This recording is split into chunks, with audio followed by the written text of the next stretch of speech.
Halo Blesa, apa kabar? Halo Kakak, baik, apa kabar?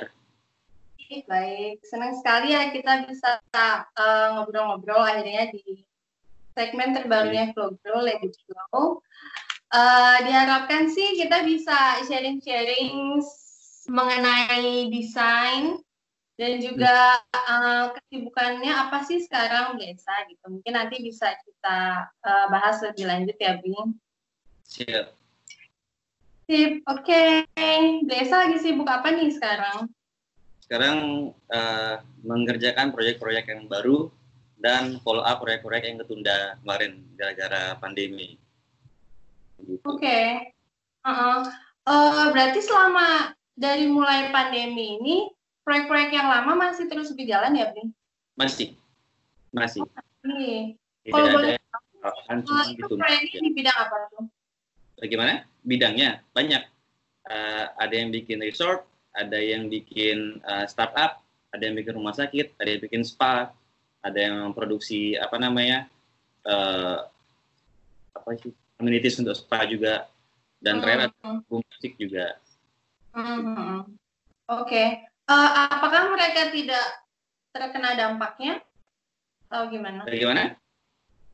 Apakah mereka tidak terkena dampak COVID, makanya tetap melanjutkan? Beberapa iya, makanya ditunda. Ada yang langsung 3 hari jadi gitu. Beda-beda soalnya kan konteksnya. Yang kena dampaknya kebanyakan hospitality.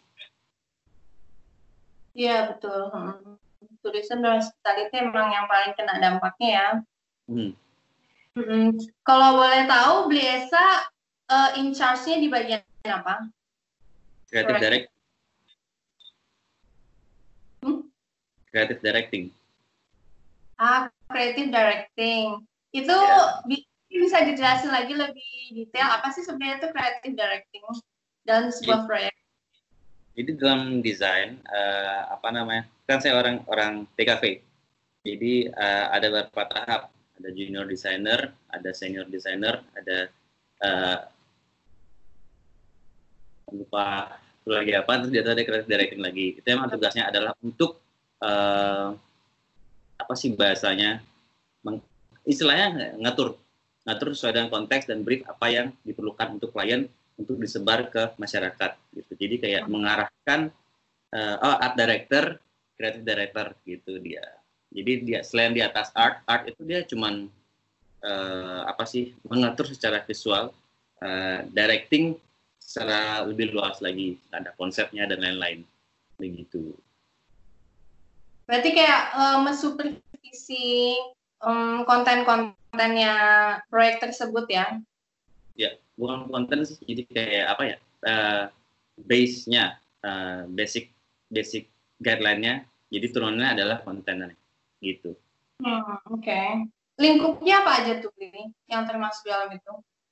Sesuai bagaimana saya melakukannya pada SHL dan lain-lain ya, base intinya ya apa sih bahasanya ya, intinya ya directing dari proses dari nol sehingga siap untuk dilempar ke masyarakat dia. Bingung nggak sih? Iya lumayan sih. Jadi mungkin kalau creative directing itu dia juga yang bikin guideline kan ya, guideline secara garis besar. Dan dia juga yang make sure kalau hasil-hasil yang dikeluarkan dari proyek tersebut sudah mengikuti guideline tersebut. Ya. Oke. Itu kan proyek yang sudah berjalan nih. Kalau misalkan proyek-proyek yang baru nih, apakah juga menjadi creative directing-nya? Iya. Terus untuk proyek-proyeknya kebanyakan di bidang apa nih? Karena sebenarnya kan sejak mulainya COVID-19 ini kan banyak proyek-proyek atau bidang-bidang yang kena dampaknya yang pasti. Terus mungkin banyak juga yang malah nge-hold dulu deh untuk misalkan rebranding atau segala macam. Nah ini proyek-proyek barunya Blesa itu dalam bidang apa kebanyakan? Ada konsultan, ada nggak kebanyakan sih, kebetulan rata, jadi ada konsultan, album musik, sama terakhir adalah resort hospitality. Jadi malah resort ya. iya, ada Okay.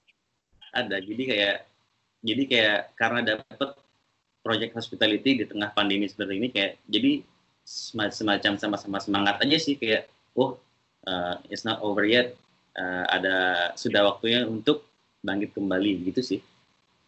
Iya sih, betul. Tapi kalau menurut pandangannya Bliasa sendiri, gimana sih tren industri desain semenjak adanya COVID-19 ini?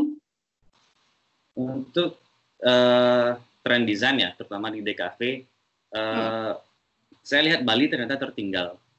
Masih kalah dengan teman-teman Jakarta dan ekspatriat yang masuk ke digital marketing dan lain-lain. Jadi kayak kontemplatif moment untuk berpikir lebih, ternyata bukan sekedar ini aja, ada yang dari cara lebih untuk expand bisnis, expand pola pikir, expand pasar juga, gitu sih.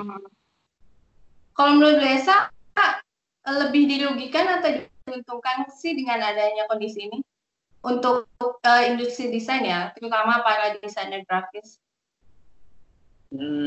Dibilang rugi enggak juga sih, semacam on hold aja. Jadi kayak itu mungkin beda konteksnya kalau punya perusahaan ya, mungkin bisa bilang rugi. Tapi kalau sendirian, dasar orang Bali ya selalu berpikir ada baiknya di pandemi ini, gitu sih. Iya ya.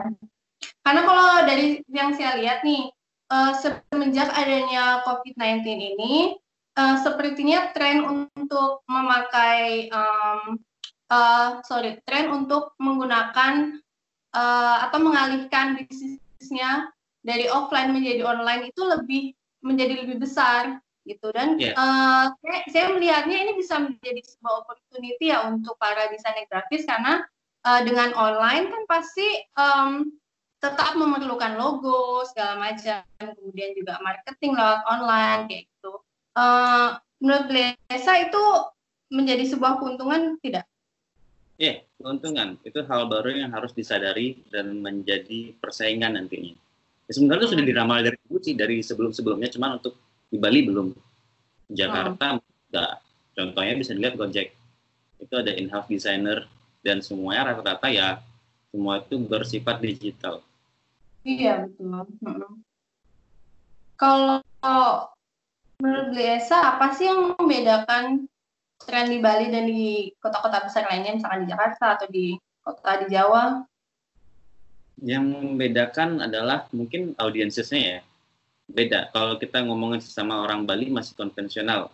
Tapi kalau kita ngomongin pasar yang lebih besar, seperti Jakarta melihat opportunity, ya baik lagi ke digital itu. Ide sekecil apapun, di sana diapresiasi. Terus kedua, etika desain, etika dalam berkomunikasi lebih open di sana ketimbang di Bali. Kalau di Bali pun bisa sebenarnya, cuman pasarnya berbeda. Kalau kita ngomongin pasar ya, Bali sama Canggu itu udah dua hal berbeda. Itu dia. Kita ngomongin Canggu lebih ke pasar yang lebih global. Orang Bali bukan berarti tidak open minded, yang masih banyak yang melek akan desain, melek akan marketing yang profesional dengan gaya baru, yang tidak konvensional, masih meng-hire copywriter. Itu contohnya dengan Pak Wahyu kemarin, itu kayak wow, ketemu klien seperti ini bagus banget gitu. Iya, betul. Soalnya kalau misalkan dari pandangan saya sebagai orang awam itu sepertinya market di Bali malah lebih nggak tahu ya, mungkin lebih internasional karena banyaknya ekspat, kemudian business owner yang malah dari luar Indonesia gitu, bukan dari orang lokal gitu. Ya, apa itu berpengaruh? Karena kan sebenarnya orang-orang internasional yang orang-orang dari luar itu kan juga mengedepankan online bisnis juga gitu. Iya, setuju. Jadi kalau sempat ngobrol sama teman juga, jadi di Bali ini ada dua dunia, dua bumi, dua daerah. Yang tadi sesuai Kara bilang tadi adalah orang-orang yang datang, yang ekspat itu dan teman-teman dari kebanyakan Jakarta yang melihat opportunities itu. Terus yang kedua adalah orang Balinya sendiri yang bermain pada pasar kuantitas mungkin yang dimana jualannya yang bisa kita lihat kayak masih jualan secara konvensional ke teman-teman, promo spam di Instagram Story ya. Jadi dua market yang berbeda. Sedangkan market saya lihat klien saya ada juga yang dari Cebu dan ekspatriat adalah mereka lebih quality business yang dimana marketing online dan audiensnya bukan ke teman lagi tapi dengan pasar yang lebih global. Gitu yang saya lihat.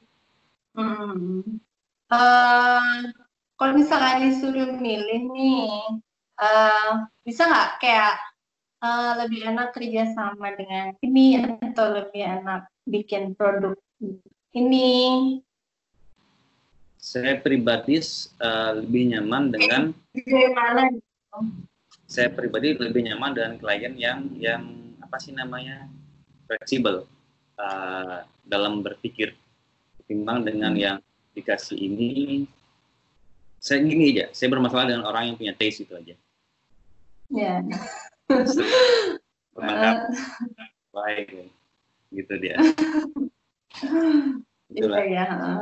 Soalnya balik lagi ke taste kan ya, karena kadang kan owner pasti udah punya preferensinya sendiri untuk brandnya dia gitu. Saya dulu jadi kayak sekarang kalau emang nggak dari awal ketika dealing project, kalau tidak ada kesepakatan, tidak ada kesamaan, ya tolak oper ke orang lain yang mau mengerjakan daripada stres sendiri kan. Gitu. Jadi ke klien yang bersifat teman-teman. Jadi kayak dulu kan mungkin pas awal-awal lulus dikasih kerjaan ambil sekarang kan tanya kamu bisa ngapain gitu.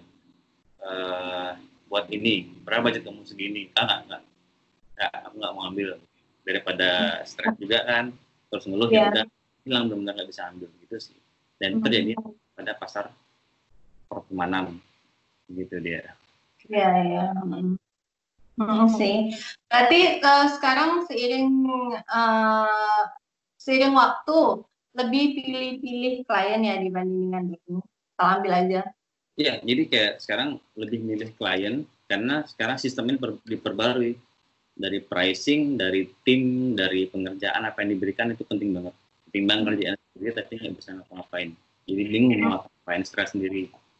Gitu sih dia. Jadi di COVID ini banyak banget kayak bantu untuk open minded karena apa? Karena lagi mungkin kontemplatif momen tadi kita udah ini masuk ke bulan ketiga dan sekarang bisa ngapain sih? Ke depan mau ngapain sih gitu jadi. Bukan kayak nyerah aja cuman berpikir lebih expanding, gaining